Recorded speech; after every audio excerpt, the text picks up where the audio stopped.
Right, you're very welcome along to this week's episode of the Football Kickoff with Sky. All the football you love in one place across Sky Sports, BT Sport and Premier Sports. Make sure you subscribe to our YouTube channel.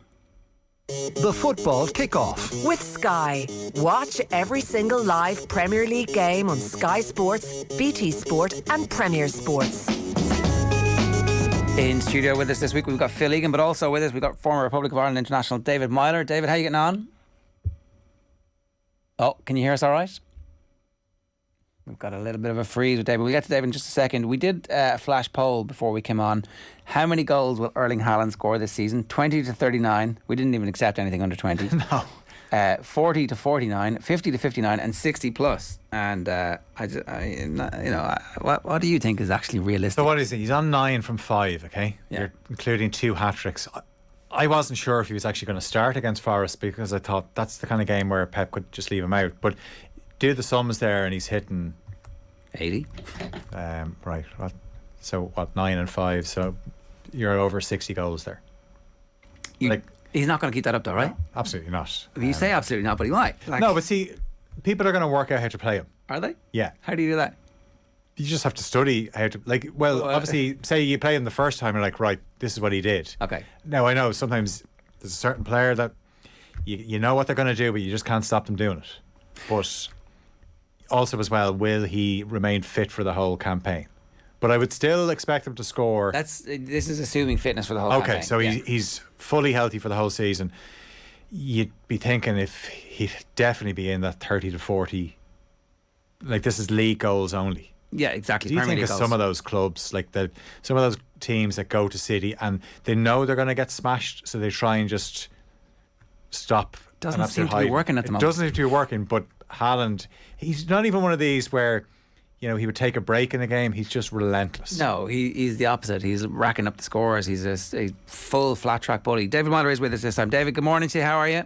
Good morning, gents. Yeah, we're talking specifically about Erling Haaland and how many goals he's going to score this season. Our poll, the winning figure for the poll is 20 to 39, but it's close. People think 40 to 49, and then some people are voting 60 plus. This is league goals. We're looking at something. We're looking at a phenomenon here. Well, I'll start by saying I initially said at the start of the season he wouldn't get more than 20. I only based that off injuries.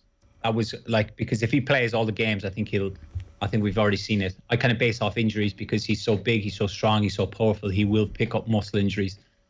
But what's been really interesting to me so far is Pep always seems to take him off. Albeit, yes, he's already scored like hat-tricks in both games back to back there. So he has good reasoning to take him off. But certainly looking at it, like if you think about it, he's played 3 home games. He's got the back-to-back hat-tricks. Like if you have it, you've got another 15 home games. You're expecting him, regardless if it's against Liverpool, Chelsea, Arsenal, Tottenham, United, he's probably going to get chances that he'll score. So if we give him a goal a game, that's another 15 on top of the 9 he already has. That's 24. Then he's away from home, which they have another 16 games left. Like, you're still expecting him to score an 8 to 10 of them. So I'm looking at 35 minimum, like 35, 36. Like the way, that's if he plays all the games. And that's like, you know, with it. That's unbelievable. And I'd say he'd be disappointed if he only scores 8 times in 16 away games. Because actually in the away games, funnily enough, he might get more chances. Yeah, but certainly with the way Man City play, like they dominate teams at home, and you just know that, like, of course, teams are going to be pinned back. But he's so big and he's so strong that they can mix their play up. And then when you've got, you know, the creative players like Gundogan, De Bruyne, Bernardo Silva, Mahrez, Foden, the list goes on behind him, they'll just create chances for him. And you just know that if he gets opportunities, he's going to score. I do wonder if on the weeks of the Premier League, Champions League games, if actually he'll just be rested, and so that will somehow blunt the number of goals that he scores. So total goals in the season, I would say that, you know, we're talking in the 50s here, but that actually Pep is going to mind him and manage him to make sure that those muscle injuries that you speak about don't happen. I'd forgotten as well the exact age. He's just turned 22. Like, yeah, this, I know David's a gamer. This is effectively cheat mode on FIFA. Just throwing Erling Haaland into the Premier League champions. And, you know, people looked at the Community Shield, and, you know, there was a few times where De Bruyne didn't pull the trigger with a pass, and they thought, this will take a while. Next game, he scores a couple of goals, and I think anyone who would worries about Erling Haaland adapting to Manchester City and the way they play or the Premier League, I think those concerns are long gone, and it's just a case of now how many. And in terms of the way it's very early days, but you're thinking, how many is he going to score, and how many points will City win the league by? David, when we were just getting you back up there, Phil was making the point that teams will learn a bit about him and a bit about how to defend him, and they get the tape, they get the experience of it. What difference will that make, or how will that make a difference? If you're Villa this week, of all weeks, well, if you look at it, right, City have won 4 of the last 5, right? They've been unstoppable in the Premier League. Okay, they have moments in games, well, certainly games rather than moments where they've not performed for 90 minutes and they've, made errors at the back which have cost them points. But for year on year, they've dominated the Premier League. Like, regardless of teams studying Haaland, what to do with him, teams haven't been able to stop Manchester City. Like, the only thing is Liverpool have probably raised their bar to go up against them. You look at the turnout of points each team has been, turning out over the last few seasons. That regardless of whatever Aston Villa are doing on the training ground this week, like,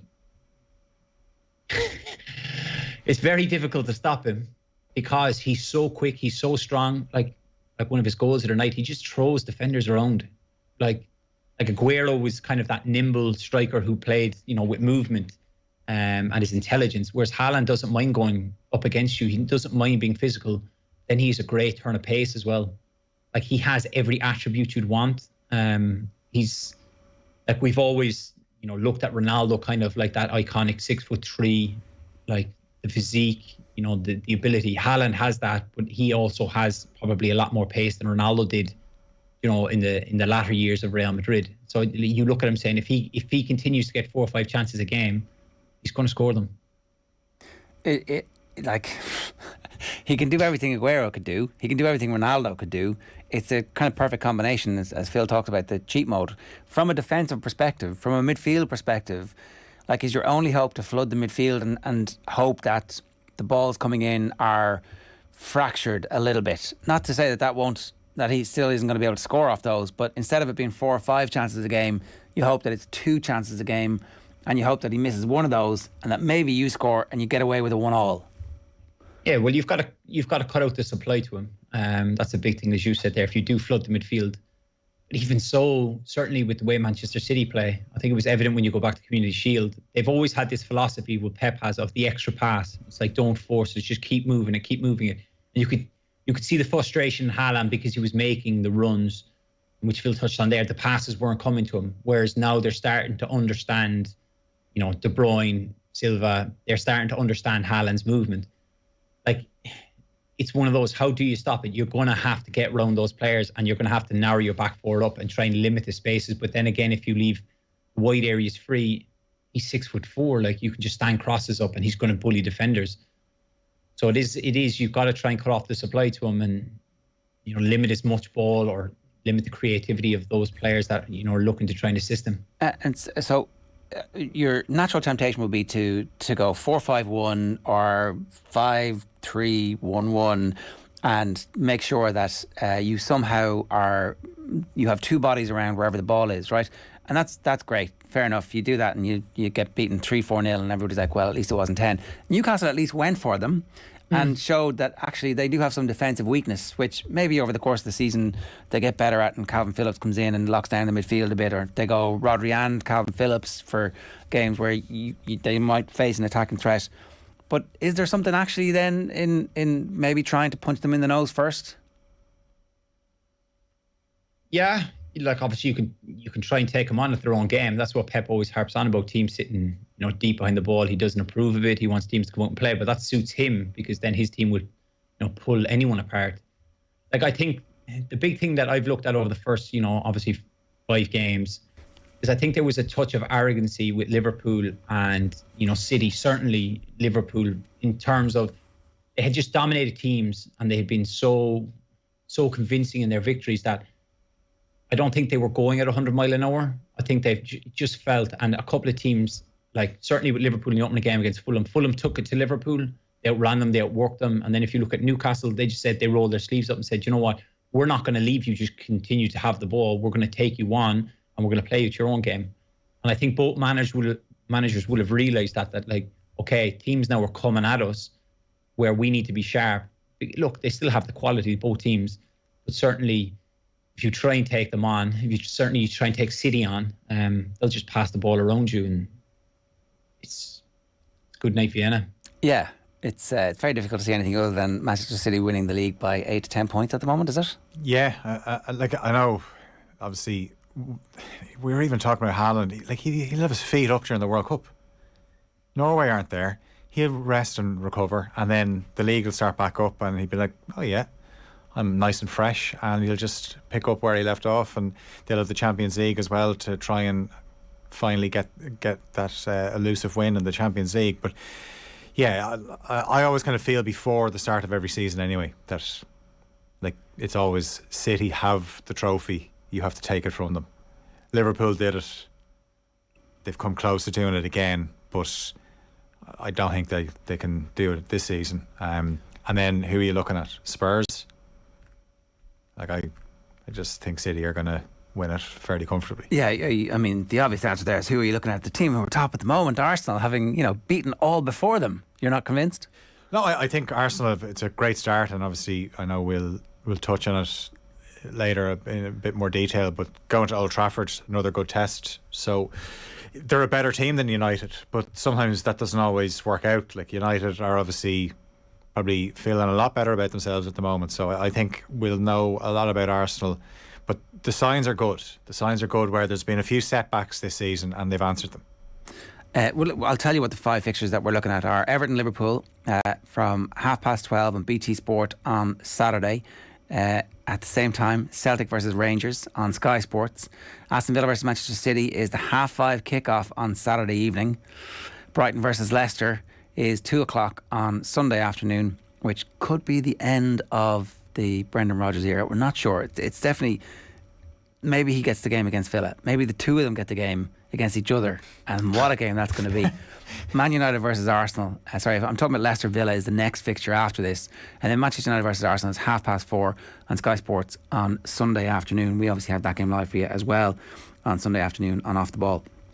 There's lots to get into, right? Well, let's talk about Manchester United, because the 1-0 victory against Leicester, it's a scrappy victory that maybe the team wouldn't have been able to do. I don't know, maybe they would have been able to do previously, but it feels like Ten Hag's philosophy is being at least spoken about and carried out by the players. And I don't know what you feel about Manchester United at the moment, David, but certainly the building that's happening seems to be consistent with a plan, as opposed to previously every player they bought was like somebody who was famous or very young, and they thought that there might be some resale value in, but it didn't necessarily fit a pattern of play. So if you're a Manchester United fan, I suspect you're feeling a bit better about life now than you were 3 weeks ago even. Yeah, like the signings they've made, I would imagine a lot of them have been Ten Hag's. Certainly when Martinez at the back, Anthony. Like the interesting one was Casemiro, that kind of came out of nowhere because obviously they were linked with Rabiot. But then again, Casemiro is a wonderful player. We've seen that year in, year out with Real Madrid. I think I've actually been impressed with United. I was at the Liverpool United game. Well, I know it was at Old Trafford. And the big thing I've taken from United in the last few weeks is there is a game plan with them, but there's certainly a start of a resilience with them. You've seen it last night against Leicester. They were kind of back to the wall the last 10 or 15 minutes holding on. And they're now seeing those out, which they haven't done in the past. And the only reservation I would have is Ten Hag has signed these players for Ten Hag's way of playing. Now, if Ten Hag is successful and he stays there for 2 or 3 years, then albeit those players will play vital roles. But if things were to turn sour, you almost revert back to the Van Gaal, Mourinho days of they've signed players for the manager, and then if a new manager comes in, is the philosophy going to be the same? So I imagine there's been conversations had where like Ten Hag is their man for the next few years, and now he can build with those players and continue going forward. Because the last thing any Manchester United fan will want, if it does go sour, he ends up losing his job, you bring in a new manager and he's stuck with like these players and he doesn't want them. But certainly, the signs are positive for United fans because they're starting to show a bit of resilience. And what's it like? Even the whole thing of like dropping Harry Maguire, dropping Cristiano Ronaldo, like not like because the team is being successful in the winning games, he's not changing it. He's sticking to this philosophy of like, these players have earned the right to play. This is the way we're going. So it's certainly going to be interesting to see how they're going against Arsenal, because they're high and flying and they're in incredible form. It's a very good point. It's a note of caution to the stuff that's happening here. So Casemiro, obviously, he's slightly younger than Kevin De Bruyne, and nobody's complaining about De Bruyne getting a new contract. That's fair enough. But if there's not going to be huge resale value, if it goes south with Ten Hag, the overarching philosophy seems to be the same philosophy about we're going to just invest in the manager and let that person carry the can. So you would still say the club isn't being brilliantly run, but they might have found somebody who's actually capable of doing the job. Yeah, it's been a good recovery in terms of obviously losing the first 2 games and the manner of the Brentford defeat in particular. But then the worry for United going into the season was they didn't do transfer business very soon. They should, like, you would have thought Ten Hag comes in and he's like, these are the players I want, let's get them, let's bring them on the pre-season tour, and then we hit the ground running. That didn't happen, but they've actually done quite well to recover. And Anthony is a very technical player, and I get what David is saying, that he's quite slight, but he will suit the way Ten Hag wants to play. Casemiro obviously gives you a bit of beef in midfield. They still haven't solved the problem of somebody that can run a game in midfield, but look, that will come. They weren't going to solve all their issues in one window, but I think actually when the team settles down and you kind of get a fair idea of what his first 11 is, it's going to include a lot of those new signings, which would suggest that they're players that he wants. You can see that team could be a good team, and then next transfer window and the one after that, there's like 1 or 2 players you need to add to get them to a point where you're like, okay, huge confidence in this. If they were to get their Alisson, for example, then all of a sudden you're like, okay, well, like, there's not many weaknesses. Somebody to run the game in midfield, fair enough, but like, there are a few of those players around. They need a right back, I think, as well. Definitely, yeah. I think they need a better option as a central striker. But again, like the January transfer window, I know January seems like a long way away, but if you think about it, there's less games between now and January than there usually is because of the World Cup. So it's a case of just get this team bedded in, then come January. Now, again, if they have learned anything that they need when the January transfer window comes along, they need to be ready. None of this dragging deals out until the end of January. Try and and people say you don't get good deals in January, but I think the money that has been spent in the Premier League over the last There's going to be loads of good deals this January. Actually, all the central midfielders, we were talking about this earlier on, the Douglas Luiz is going to be available more than likely, Tielemans is going to be available more than likely, or certainly you can sign them for the following summer. You can do that deal and like let them play out the string at Leicester. Well, technically you can't, sure. You're not allowed to sign a pre-contract. No, not with a player. If a player's playing in the Premier League and he has 6 months left in his contract, he can negotiate a contract and sign a pre-agreement with a European team, not in the same league. I didn't realise that. Okay. So, sorry. I'm sure it never happens that. Well, yeah, you're right there. There's definitely a few handshakes going on. Yeah. You're a big fan of Tielemans. Very surprised when he was playing last night. I kind of got the impression that meant that, like, okay, he's obviously not going to be going somewhere because it's very difficult to come off the pitch and sign for somebody in the meantime. But he will be one of the most sought after players in world football next summer because he'll be free. Yeah, and I've said it to you numerous times.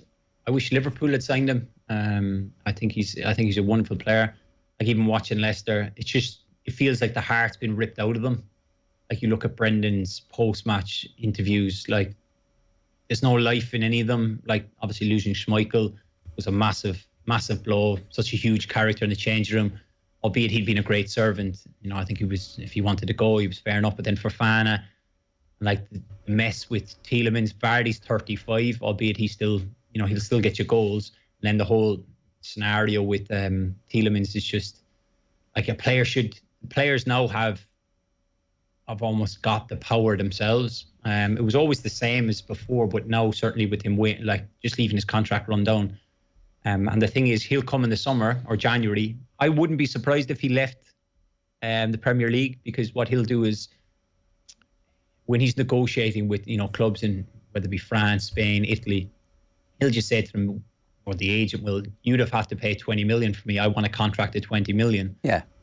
Based over thing, a bit like what Aaron Ramsey did when he signed for Juventus, and they'll just throw money at him because obviously they're getting on a free transfer. But it's a shame for Leicester. If they could have gotten rid of him, I think you should have, because you can obviously, I think in January they will look to try and push him out to try and recuperate 15 to 20 million for him.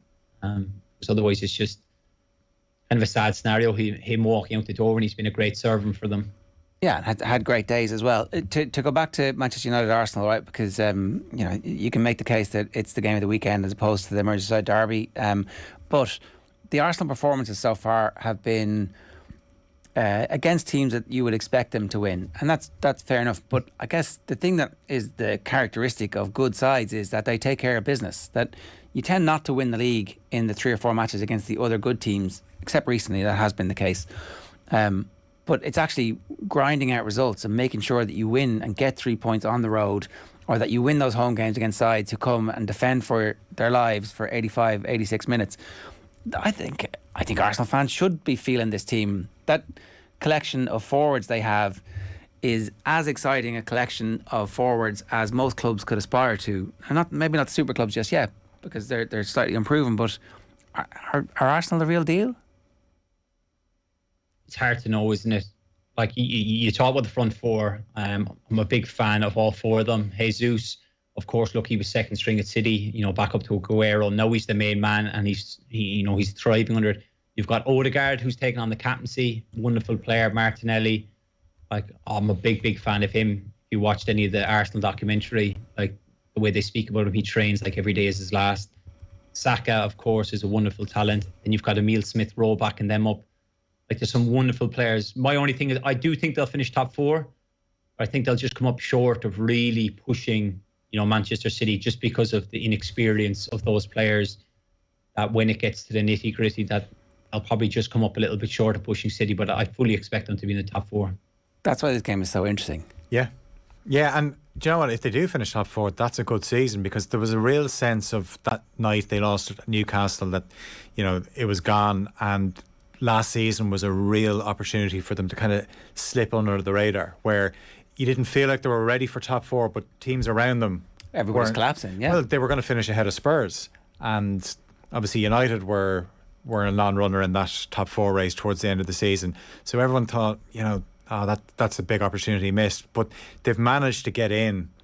Obviously Jesus and Zinchenko were 2 big signings to get in, and like, what a difference the start this season compared to last season, where 3 games in, people were thinking, like, he's got Arteta. Yeah, get rid of him. Even though, like, 2 of those games were against City and against Chelsea, and another one they were missing players because of COVID. So the context wasn't really, some people didn't really take it into context. But I always feel with Arsenal, it's going very well at the moment, but a couple of bad results, and I always think there's a bit things can get a bit dramatic off the pitch where people worry about them. Just the fans. You're blaming the fans. Say it. Go on. You think the Arsenal fans? I mean, look, they're too posh. There's different types of fans. There's actual fans, and then there's people that shout things to try and get Arsenal heard. fan TV has infected it's a disease that. It's the same with most fan bases. We'll be talking about Liverpool in a minute as well. They have the issues as well, because you just had to look at some of the comments going around yesterday when Artur was being signed, and some of the stuff that is said. But you're on, Catherine, it goes. Oh yeah, you're back now. Yeah. So no, I definitely think Arsenal are on the right path anyway. I think so. Yeah, and I think if they do beat United, and if they, do you think they will? They should do, because they're a better team than them. But something that David touched on there, United do have resilience about them now, and also, you think back to the United-Liverpool game, United outran Liverpool. So they'll be up for this. And this is kind of, this is their last shot really before we start getting into the really, really busy times with European games. But actually, these are 2 teams that are going to be in the Europa League. So it actually suits them that they can rest players. They don't have to go full tilt in the Europa League, because it should be good enough to get through it, both Arsenal and United. Yeah. Whereas if they were playing Champions League, they couldn't do that. Give me a prediction. I'm going to go score draw. Right. David, what do you think is going to happen, Man United Arsenal?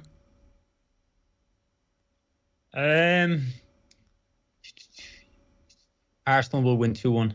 Okay. The Everton-Liverpool game, right? Obviously, these games have been hectic and frenetic, but one-sided, really, over the last couple of years. Yeah. I think anyone that watched Liverpool-Newcastle the other night and Newcastle frustrated Liverpool, it's going to go up a couple of notches tomorrow. And Everton showed it at Anfield earlier this year, when they really frustrated Liverpool. Liverpool got the breakthrough, but if Liverpool don't get an early breakthrough, it could be a very frustrating afternoon. And Klopp has to decide: do you throw Darwin Núñez right back in there? I think you do. You can't not play him. Did you see him the other night? When all hell broke loose on the touchline after the Carvalho winner, who was standing there shouting down at the Newcastle bench, basically, have a bit of that. Oh, was he? Yeah. And you kind of think it's like somebody that goes on an absolute mad one on a night out, and the second night you're thinking, you should probably take it easy tonight. This is the test. So this will be the test for Darwin Núñez.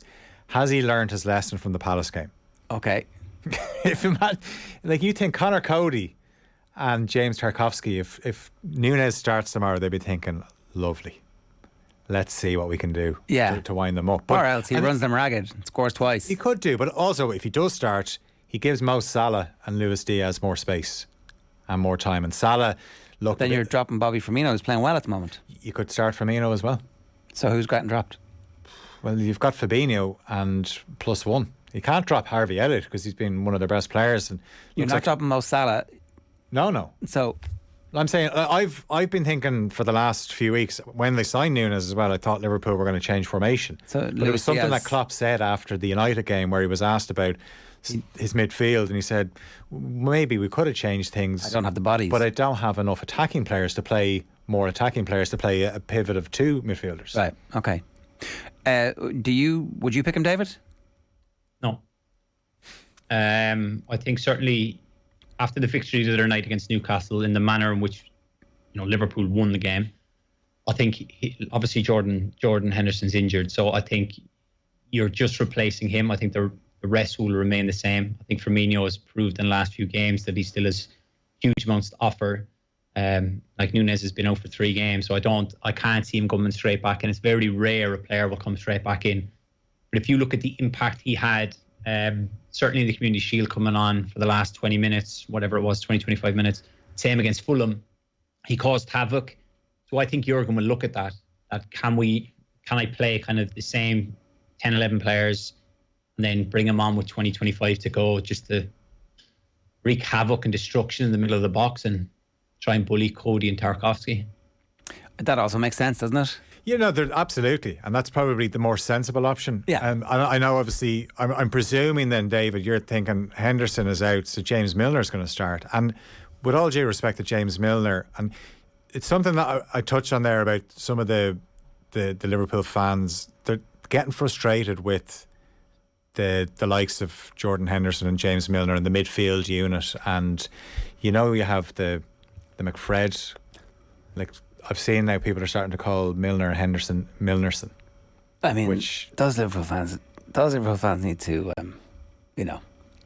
remember everything that's ever happened. But there is a sense of certain Liverpool fans would think that Jurgen Klopp has been too loyal to some of these players, that their levels are not at the same as they were a few years ago. James Milner is a player that is great to have in a dressing room because he sets the standard. And Jordan Henderson is a great captain, both on and off the pitch. I don't think it's ideal having the 2 of them in the same team, which was the case at Old Trafford. Now, it's not going to happen tomorrow, but I would rather have Jordan Henderson in midfield than James Milner. Oh yeah, I think at this stage, and I do think that there might have been an injury that led up to the hamstring, because sometimes that's indicative of something else breaking down as well. This goes to the point that not enough midfielders. Liverpool have brought in Artur, and everyone thinks that's great. They can put all the eggs into the Jude Bellingham basket next summer, and maybe it happens. But even if it does happen, that doesn't solve Liverpool's problems in midfield.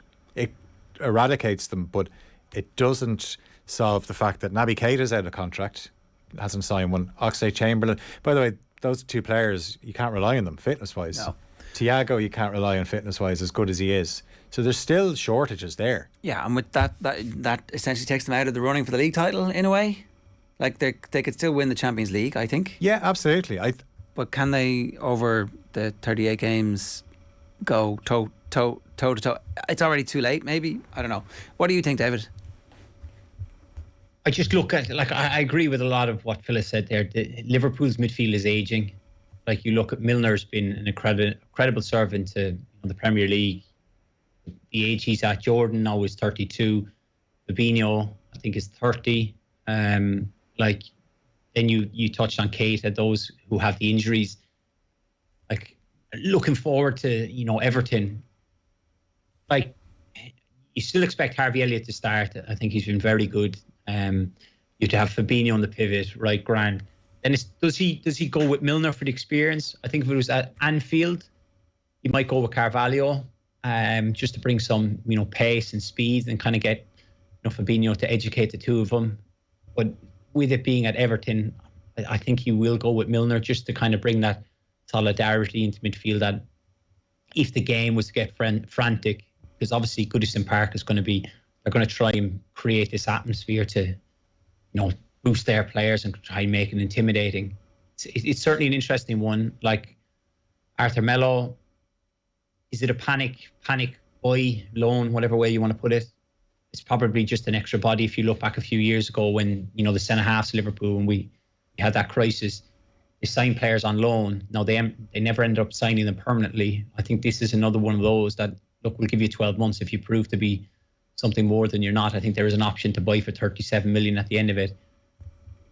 Like, even as Phil said, yes, Jude Bellingham's an incredible player, and he would answer a lot of questions in Liverpool's midfield, but they still probably need 2-3 players to, because those players are aging, and it's going to be, certainly with Jurgen's style, it's going to be tough. Okay. And all the money that they're going to put, all the money would go into the Bellingham deal, and they've no money left then. Yeah, I mean, they haven't invested a huge amount of money. They've spent, but they've also broken even largely. But like these problems in that's midfield, not keeping pace with what everybody else is doing. No, these problems in midfield were there a couple of years ago. It's true. And Klopp has done an amazing job to cover up with them. And I think those players will have a role to play as well over the course of the season. It's just that you end up using them for more minutes than you wanted to. Prediction? I think this could be a draw as well. Oh, right, okay. David Meyler, what do you think? Bill, come on, get off the fence. Just gonna go do you know what? I've been really frustrated and disappointed with Salah in terms of, like, he set the bar so high over the last few seasons. I'm fully expecting him to kind of get going here, like score 2 or 3 goals. I'm going 3-1 Liverpool. Okay. You've been to Old Firms, have you? Have you been to Old Firms? Yeah. Yeah? What are they like? Yeah. If Celtic win, it's incredible. If they lose, it's not. Have you seen both? Have you been at both? Yeah, I've been at both. I took my dad. My dad was over, I can't remember, was it just after Christmas? And I was going back to Ireland with them. So I said, come on, we drive up to Glasgow, we go to the game, we get the ferry across to the north and then drive back down. And I took him. I think it was when Gerrard was manager and Rangers beat Celtic. And my dad said, it's one of the worst football games I've ever been to. Don't ever bring me to this again. And the problem, like, I've been to so many that, like, there's been incredible atmospheres. Like they are special. Certainly if you're a Celtic fan and you're at Parkhead and they're winning, then the stadium is bouncing. It's just an incredible atmosphere. It's one of the best I've been to. Certainly the European nights are special as well, but all firms do hit differently. Did you get recognised on the ferry on the way home? No, Jared, the ferry was about, like, I think it was, you'd have to ask my dad, he'd know that. I think it was about 2:00 in the morning. I don't think anyone was talking to anyone. Okay, fair enough. Yeah. Fair enough. But Celtic going well at the moment, and a bit of a genius. I mean, maybe Aston Villa could go back up there again and look for a manager, although he's probably gone beyond Villa at this stage. So Celtic going to do Rangers this weekend? You'd expect so, yeah. Like, okay, Rangers are coming off, I think they're 8 unbeaten now. Celtic, of course, fresh off the 9-0 victory against Dundee United. It's the opening game. If you look back to kind of the previous seasons, like Celtic won the league last year by 4 points. These games do really matter. Of course, there's going to be little slip-ups along the way, but if you can get, one leg ahead of the other in these games, certainly your home form is going to be vital So I'd expect Celtic to win. I think it'll be a close and cagey affair, but I'd probably put them winning 2-1. Okay, I have one last question for you both. Will Steven Gerrard be the Aston Villa manager? Here we are, the 2nd of September. Will he still be the Aston Villa manager at the start of October? I'll start with you, David. I love Stevie. I'm going to say yes. Like even if you look at the results, they haven't been awful. They've been, tight. Even, there's been moments where they're not out of games, and I see a lot of nonsense written by Aston Villa fans who don't understand football, talking about like what's their philosophy. Look at the positions. Like last year, they were doing well. I still expect them to pick up pace and progress. They probably need one of those, another 2 or 3 crappy victories, and then kind of get the momentum going and get that confidence. But I expect Stevie to be manager. Okay. How happy would you be if he was the Liverpool manager? It's a different kettle of fish. But simply because, like, Jurgen has put the foundation over the years that, I don't want to say I could nearly do it, but like, that way, like, those players are well drilled, well organized. They know what's what. They know exactly what position to be in. Like, you have the team there. So if Stevie was to go in and kind of continue that mantle of the way Jurgen's been playing, then I'd have no problem with it. Whereas if he then tried to change it and put his own stamp and authority on it, then that could be slightly different. But look, the one thing, like, I've done my coaching badges, and one of the first things they say to you is like every manager, if you want to be a manager, gets sacked. It's the one given of becoming a manager. You're going to get sacked. So, like I said at the start, if Stevie doesn't get results, he'll know he'll be under pressure. Yeah. Like, the pressure's piling on now. He needs to get results. He knows that. He's been in the game long enough. It's coming all right. We'll see what happens when Tyrone Mings is the one who's trying to stop this weekend Erling Haaland. What do you think is going to happen, and do you think he's going to be the manager next month? I don't think so. I think the 2 names you mentioned, Rodgers and Gerrard, I don't think they'll see October. I think in October you could see them in different jobs. Rodgers would be a far more attractive manager to get for another club. Like, I genuinely think Rodgers could be the next Villa manager, for example. I know, like David's talked about the results, the Villa performances have been dreadful. Did Christian Perslow hire him, or was he gone by that stage? No, he was gone because he was Hicks and Gillette period, wasn't he? Or was he? I don't know, I need to look that up, sorry. Putting you on the spot there for your Liverpool chief executives and the ownership. Not the sexiest part of football, but... Yeah, well, there's nothing sexy about the way Aston Villa are playing at the moment. No. Definitely not. And yeah, the first half an hour of the Arsenal game really worried me watching Villa. That was actually not as bad as they've been this season. That was the thing. That was the problem. So, one thing he did was he took Coutinho out and he took Danny Ings out. And I thought that was the right thing to do. It was actually, he picked the right team, yeah. But to David's point, there's no confidence there at the moment, so even the good players aren't playing well. Right, it is going to be a fascinating weekend of football. The 5 games: Everton versus Liverpool, 12:30 BT Sport tomorrow. Celtic Rangers, Sky Sports, 12:30 tomorrow. Villa Man City, 5:30 on Saturday evening, also on Sky Sports. And then on Sunday, doubleheader: Brighton, Leicester, and Manchester United, Arsenal, live from 4:30. My thanks to David Meyler, my thanks to Phil Egan. This is the football kickoff with Sky. All the football you love in one place across Sky Sports, BT Sport, and Premier Sports. We're live every Friday morning around about 11:30 rather. Make sure you subscribe to our YouTube channel. We'll see you next week. Take care. The football kickoff. With Sky.